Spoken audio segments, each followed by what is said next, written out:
Na minha mensagem de hoje, tem por tema a dor da remoção.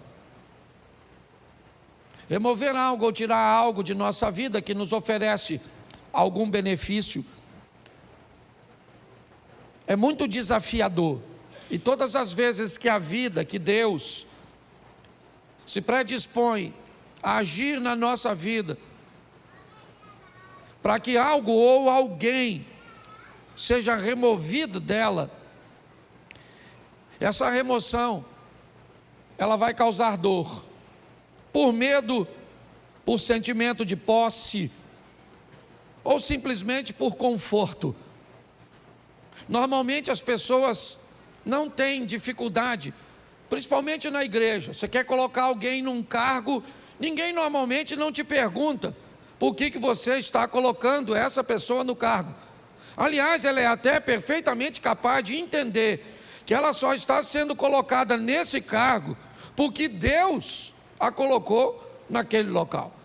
Mas se você precisar remover essa pessoa do cargo, normalmente ela quer uma série de informações, de justificativas para cujas quais ela está sendo removida, retirada de uma função, porque na maioria das vezes, quando algo precisa ser retirado da nossa vida, essa remoção, ela vai nos trazer algum desconforto, alguma dor. Porém, nós precisamos entender que depois que sai da nossa vida aquilo que tem que sair, só então estaremos prontos para avançar para a próxima fase. Quando nós somos capazes de entender isso, fica mais suave, menos doloroso ver pessoas partirem, ver empregos ficarem para trás, ver situações cujas quais achávamos vantajosas, expressivas e significativas partirem. Às vezes sequer elas ficam por muito tempo, porque não é o nosso destino, é apenas uma fase da nossa vida. A Bíblia inúmeras vezes nos dá exemplos sobre isso. Quando nós vemos a história da mulher de Ló, o que ela tem? Ela tem um apego àquilo que está ficando para trás. Ela está sendo arrancada, removida de sua casa, de seus pertences. Ela só está saindo basicamente com a roupa do corpo. Então a dor dessa remoção, o apego àquilo que ela está deixando para trás, faz com que ela olhe para trás, mesmo diante de uma ordenança de cuja qual ela não deveria fazer isso, ela faz desobedecendo, e sabe o que acontece? Ela não tem mais futuro, ela é paralisada por aquilo. Aquela é uma situação que a paralisa. Mas pastor, muitas vezes nós precisamos retornar, precisamos dar uma olhada, sim, mas não precisa ser num looping onde você retorna onde estava. O movimento pode parecer o mesmo, nós podemos fazer isso numa espiral, onde você volta ao mesmo lugar que estava antes, somente não é na mesma altura. Volta, mas você sabe, quando um avião pequeno, ele precisa decolar num ambiente montanhoso, você sabe o motivo pelo qual o avião do grupo Mamonas Assassinas colidiu com a Serra da Cantareira? Porque ele não tinha força suficiente para decolar como um jato. Não havia nele potência o suficiente para alcançar uma altura. O piloto deveria ter decolado utilizando um sistema de espiral. Decolaria mais baixo, então retornaria e ganharia altura para que conseguisse transpor aquele obstáculo, aquela serra. Quando a vida vai tirar algumas coisas de nós, e ela precisa tirar, e é isso que eu vou te mostrar em 3 exemplos, nós precisamos estar preparados para lidar com essa dor da perda, da separação, com a remoção, né, de algo ou de alguém que precisa ser retirado da nossa vida, porque senão nós não vamos transicionar de fase. Há quanto tempo você não muda de fase na sua vida? Há quanto tempo coisas ruins não acontecem, mas também não acontecem coisas boas? Quando você vive num dinamismo, é lógico que nem sempre coisas boas vão acontecer. A dinâmica da vida traz consigo coisas ruins, mas coisas boas também acontecem. E nós vamos vivendo e crescendo, evoluindo. Mas se nós não soubermos lidar com essa situação, nós vamos ter problemas. O primeiro texto que eu quero usar é um exemplo disso num milagre. Segundo o livro dos Reis, capítulo 4, verso de número 4. Põe para mim na tela, por favor. Segundo o livro dos Reis, capítulo 4, verso 4.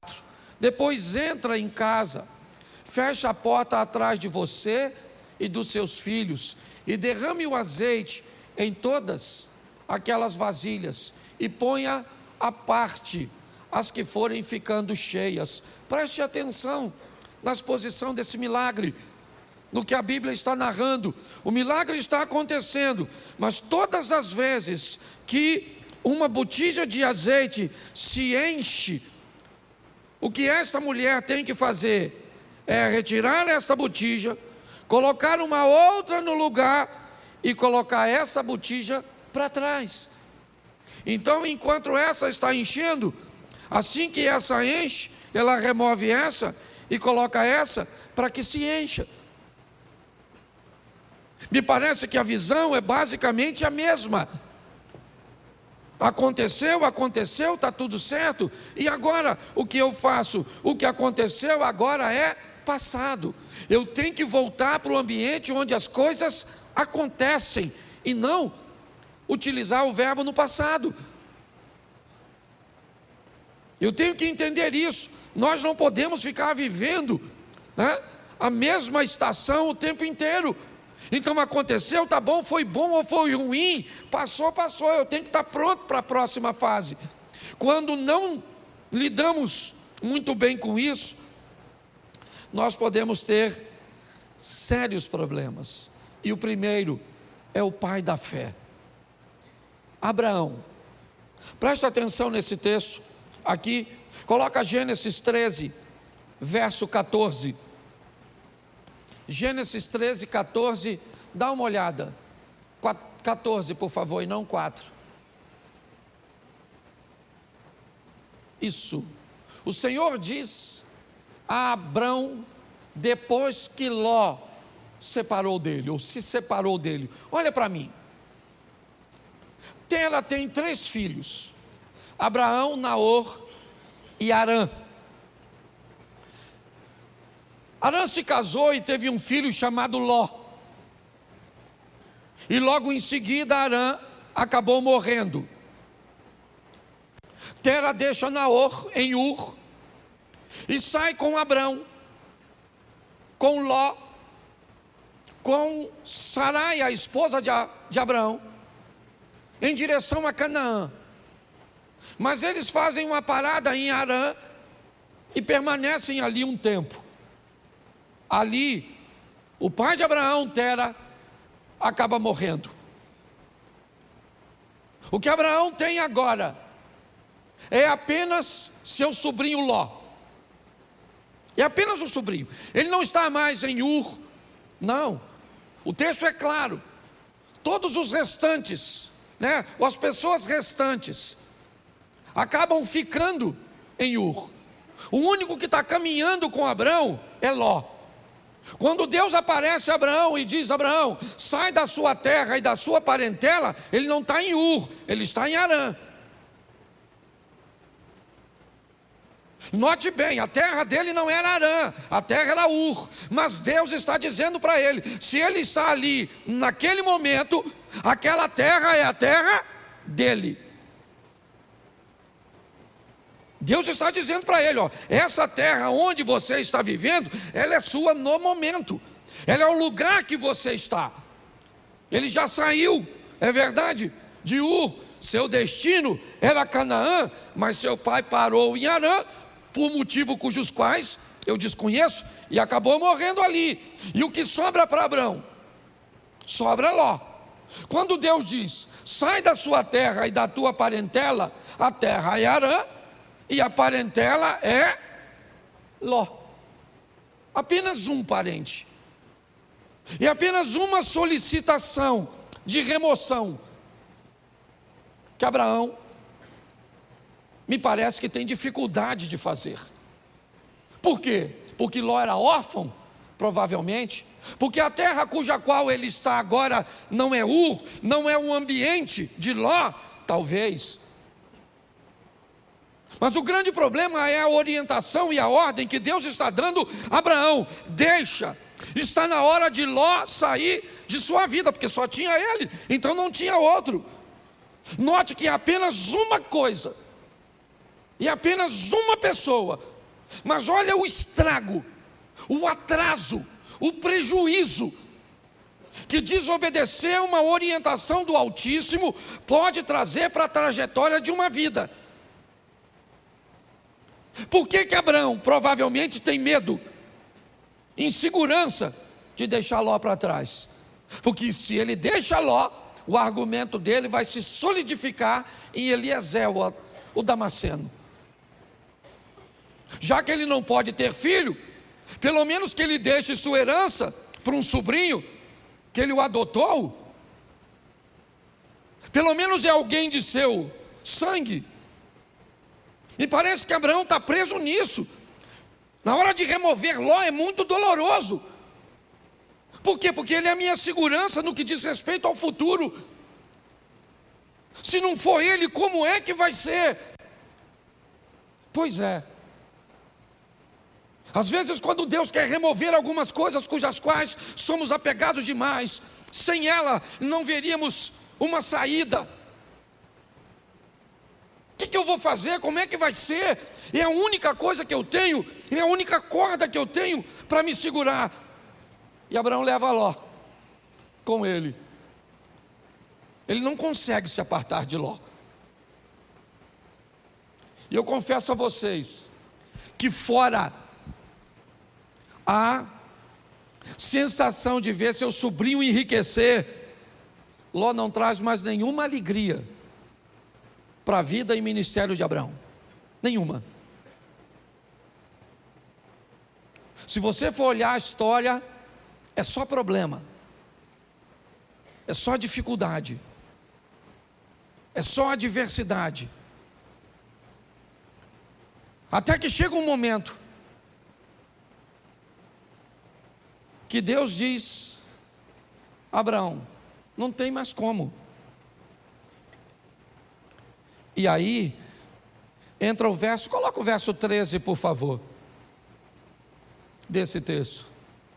Ora, os homens de Sodoma eram maus e grandes pecadores contra o, verso 14, disse o Senhor a Abraão, depois que Ló se separou, ergue os olhos e olha desde onde estás para o norte e para o sul, para o oriente e para o, vamos lá, porque toda essa terra que vês, eu te darei a ti e a tua, preste atenção, isso só acontece depois que Ló vai embora. Olha só, Abraão era rico, sim ou não? Sim. Foi a riqueza e a prosperidade que fez com que os poucos recursos da terra não fossem suficientes para sustentar os dois rebanhos. Há uma briga, um litígio entre os pastores de Ló. Então Abraão Diz a Ló: escolhe para onde você vai, escolhe. Decida para onde você quer ir. Note que Abraão não está preocupado com a direção, ele está preocupado com a companhia. Enquanto Ló caminha para Sodoma e Gomorra, lembra o verso 13? O que tinha lá? Homens que viviam em grandes pecados. Abraão não. O caminho de Abraão era outro. A rota de Abraão era outra. Abraão estava disposto a andar com Deus. Era isso. Quando olhamos essa história, o que descobrimos? Que o pai da fé estava apegado e tinha dificuldade de se libertar de coisas, e aqui, de laços familiares. Entenda o que eu vou falar agora. O corte do cordão umbilical, o rompimento da sua vida para com a sua família, para viver a sua própria história, precisa acontecer. É importante que você entenda isso. Existe uma nova fase para você, e você precisa estar pronto a retirar ou a permitir que isso aconteça. Se dependesse de Abraão, ele não tiraria. Mas a prosperidade dos dois foram tanta que a terra está dizendo para eles: vocês não têm como viver juntos. Então ele diz: então você vai embora. E o texto diz que assim que Ló sai da vida de Abraão, Deus disse: agora levanta os teus olhos e olha. Agora dá uma olhada. Agora não há limite. Finalmente eu posso fazer na sua vida tudo aquilo que eu sempre quis fazer. Só não conseguia fazer antes porque você ainda estava aprisionado. É importante, eu não sei qual é a prisão ou aquilo que precisa ser removido da sua vida. Eu sei que tem coisas, e principalmente quando o assunto são questões familiares, principalmente, é romper com uma mãe para dar um outro nível para o casamento. É romper com um filho para dar um outro nível para o casamento. Pare e pense. Muitas vezes nós precisamos não é abandonar, não. Você vai ver o que Abraão ainda vai fazer mais à frente. Mas é importante que nós entendamos isso. Que depois que Ló sai da vida de Abraão, as coisas tomam um rumo totalmente diferente. Então, por mais doloroso que seja, esteja pronto para viver essa remoção. Deixa eu usar a segunda, que eu não posso deter muito tempo. Jonas 1,15. Jonas capítulo 1, verso de número 15.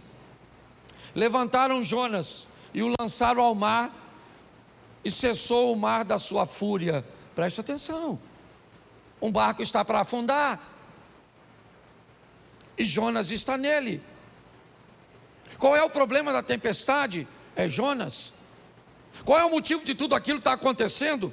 É Jonas. Por que Jonas está ali? Porque o capitão do navio está ganhando dinheiro com Jonas. Jonas está ali porque comprou uma passagem.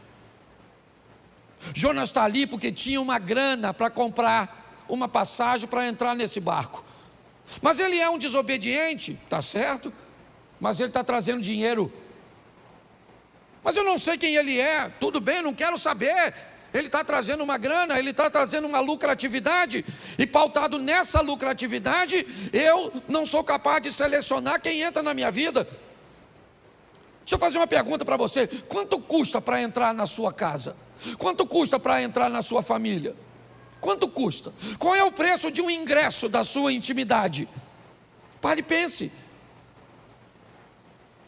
Por causa da entrada de Jonas, o capitão do navio, que não é profeta, ele não desobedeceu a Deus, não. Ele cometeu algum pecado quando vendeu o ingresso do barco dele para o Jonas? Sim ou não? Claro que não. Mas não interessa, tem alguém dentro da vida dele, tem alguém dentro do barco dele que está trazendo aquela tempestade. É só uma questão de tempo até ele afundar. Você sabe o que ele faz, o capitão do navio? Ele pega toda a carga e joga fora. Ele precisava perder a carga?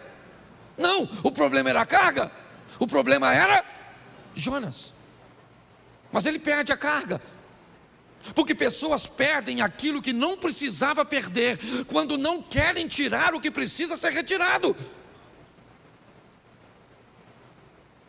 Você não quer tirar esse comportamento? Então tá bom. Perde o casamento, perde a intimidade, perde a paz. Mas sabe por que Jonas saiu do barco? Porque o capitão procurou. O capitão está procurando, me parece alguma coisa para jogar fora. O que ele quer é aliviar o barco, já perdeu a carga, é verdade, mas a tempestade continua, então ele vai no porão, ele desce no porão do navio. Eu já falei isso aqui, ele desce no porão do navio, e lá no escuro do porão, deitado num lugar, está o Jonas. Porque aquilo que às vezes vai te levar para o fundo, não está na luz no convés, está no porão, escondido, quietinho. O que ele está estabelecendo em você, um comportamento, uma postura comportamental, que destrói seus relacionamentos, que impede você de ter relacionamentos sadios. Mas quando ele procura, a Bíblia diz: aquele que pede recebe, aquele que busca, acha. Então ele não está buscando, ele achou, pegou o Jonas, levou o Jonas no convés, o interrogou, e Jonas disse: não era para eu estar aqui, era para eu estar onde? Em Nínive, cumprindo a minha missão. Mas eu desci a Jope, peguei, certo? Comprei um ingresso, uma passagem, entrei no seu barco para ir para Tarsis, para a Espanha. E agora? A tempestade está lá, Jonas diz que ele é o culpado. Mas e agora? O texto diz que o capitão está com medo de jogar Jonas fora. Quem é esse cara? Não é quem ele é a missão que ele precisa executar. Não tem a ver com ele, é com o propósito de Deus na vida dele. Ele se torna importante por causa do propósito. E aquele homem olha e diz: eu não vou remover esse cara do meu barco, eu estou com medo de jogar esse cara fora. Eu jogo esse cara fora e, não quer jogar? Então tá bom. Eu sei o que é isso muito bem. Eu trabalhei 12 anos numa empresa, foi lá que meus filhos nasceram, lá eu me casei. Eu não tinha um carro, eu usava o carro da empresa. Tudo girava em torno daquele lugar. Eu não sabia viver, não havia nenhum outro ecossistema que eu conseguia enxergar, sabe, para me prover de um futuro. Não tinha. Não havia possibilidade, eu não conseguia enxergar. Eu sei hoje que existia, tanto existia que eu estou onde eu estou, mas na época eu não via. Eu estava totalmente apegado, e Deus usando todas as estratégias para me remover.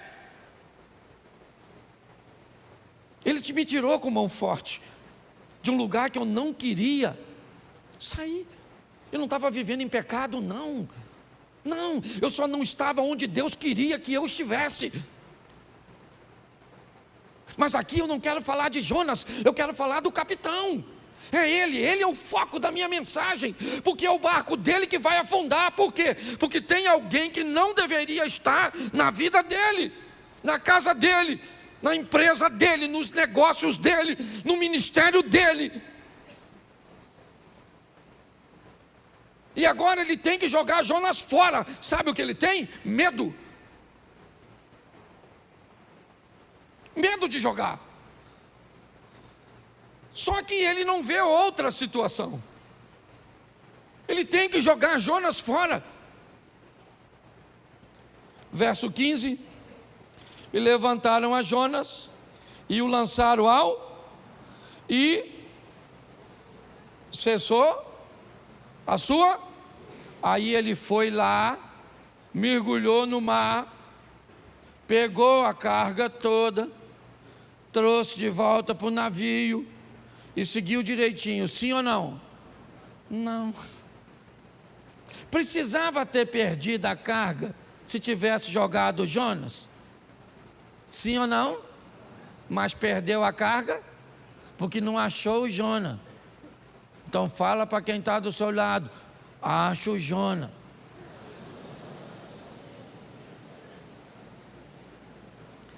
Entendeu, querido?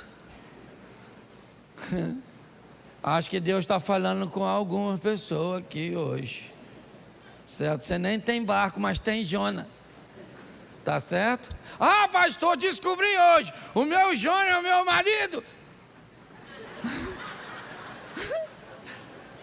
Se Jonas é o seu marido, eu vou te dar uma notícia, dona. Afunda. Porque tem gente que, a turma que já está brigando, né? Fala, pastor, nossa, remoção. Nossa, podia sair morto. Mas afogado serve. Você está rindo, mas o assunto é sério. Dá uma olhadinha, gente.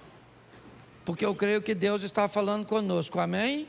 Amém. O terceiro, Gênesis 37, verso 28.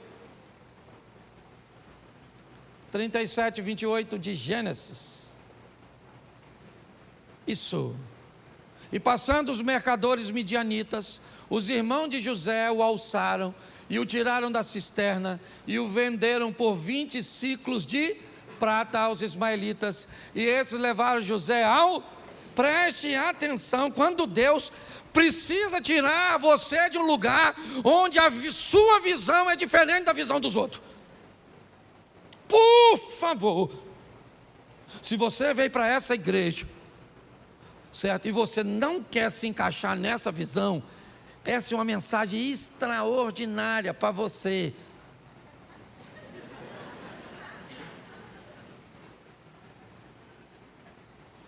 O José é um cara que ele vê o mundo, as coisas, ele aspira, seu comportamento é diferente de seus irmãos. Não cabe. Eu não estou dizendo que Rubem, Simeão, Levi, Isacar, Zebulun, Gad, Azer, Naftali, certo? Eu não estou dizendo que eles estão errados. Eu estou dizendo que há uma visão diferente. E Deus então vai remover José. Sabe o que ele é? Irmão dos caras. Sabe, ele vai ser vendido como? Repita comigo, é melhor ser um escravo na mão de estranhos do que irmão de uma família de invejosos.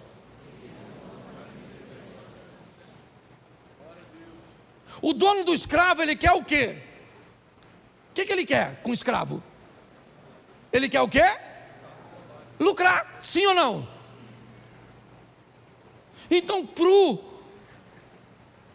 dono do escravo, quanto mais ele lucrar, melhor. O que o escravo vai fazer lá na frente, se o escravo amanhã se tornou governador do Egito, o cara não quer saber. O que ele quer saber é o quanto ele ganhou quando vendeu o escravo. Mas um ambiente de invejoso, ele está preocupado com o que você pode se tornar no futuro. É isso que vai incomodá-lo. Então o propósito, enquanto o dono do escravo não se preocupa com o escravo amanhã, desde que tenha ganho com ele, o invejoso não, ele se preocupa totalmente com o amanhã, com aquilo que você pode se tornar. Porque na verdade, na maioria das vezes, todo mundo quer ver você bem, desde que não seja melhor do que ele. Na maioria das vezes é assim que funciona. José precisa ser removido daquele lugar. Não cabe ali. Mas pastor, fique tranquilo. Essa é uma questão de família, e uma família bem organizadinha. Não esqueça que esse cara, ele é bisneto de Abraão, sim ou não? Isso. Ele é filho de Jacó, que é filho de Isaac, que é filho de Abraão. Essa é uma história sensacional no que diz respeito à família. Por quê? Porque José é vendido pelos irmãos aos ismaelitas e vai para o Egito, como nós lemos o texto. No Egito, então, ele se torna governador e depois de anos, seus irmãos vêm morar numa terra que ele conquistou para seus irmãos. Olha só, nessa história, os irmãos de José cabem na vida de José naquele momento que ele está lá? Sim ou não? Não. Mas quando ele migra para o Egito e se torna governador, quem é que vem morar com ele? Os irmãos. Tem gente que não cabe na sua vida hoje, mas vai caber. Tem ambientes que hoje precisa ser retirado de você. Talvez porque você não tem habilidade para lidar com ele.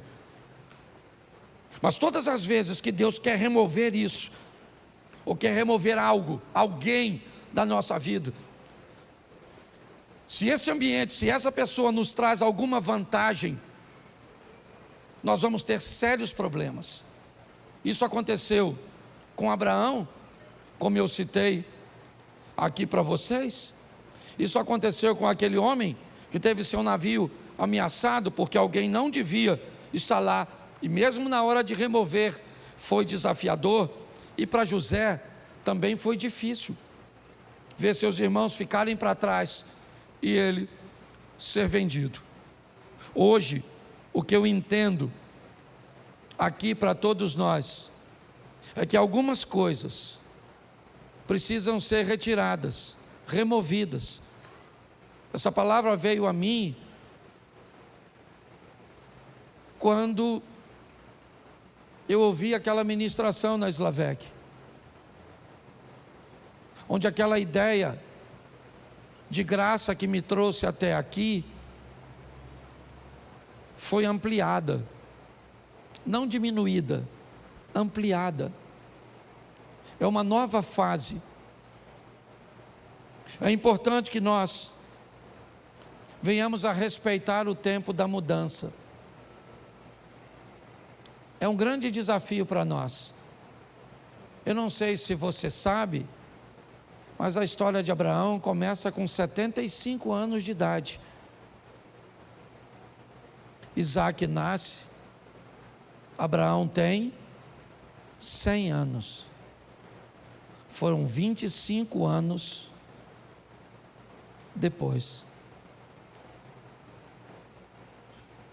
Ele teve que vivenciar tudo aquilo. Talvez por isso ele seja chamado o pai da fé. Hoje, muitas vezes, Deus tenta remover coisas tão pequenas. Eu vou falar aqui algo, não vou expor a intimidade de ninguém, mas não sei nem se o casal que eu atendi está aqui, mas não vou citar seu nome de forma nenhuma aqui. Eu estava atendendo agorinha mesmo um casal que corre o risco de se divorciar porque a mulher tem dificuldade de remover o celular, de remover o vocabulário. E se não fizer isso, o casamento acaba. Mas ela tem dificuldade de remover, porque todas as vezes que algo precisa ser retirado, nós temos muita dificuldade. Tenta fazer uma devocional toda manhã, tenta, e você vai encontrar com diversos obstáculos que você precisa remover. Tenta levantar de manhã, fazer a sua oração, fazer sua leitura bíblica, fazer um período de meditação. Eu não sei de quanto tempo você pode, mas tenta fazer isso. A probabilidade de você não conseguir é muito grande, porque para colocar essas coisas em prática, você vai ter que remover outras coisas que você já faz e que lhe oferece conforto. Tenta orar toda noite com sua esposa, de mãos dadas. Tenta fazer jejum pelo menos 2 ou 3 vezes na semana. Tenta para ver. Pastor, por que é tão difícil? Porque antes de fazer aquilo, você vai precisar remover outras coisas que já estão estabelecidas, que te oferecem vantagens, que te oferecem conforto. Hoje a minha proposta, sabe, é trazer esse entendimento para você. Eu fecho aqui na minha devocional de sexta-feira. Eu vivi uma das maiores experiências, porque hoje não era para eu estar aqui. Hoje era para eu estar envolvido num escândalo e preso, com meu nome passando na mídia.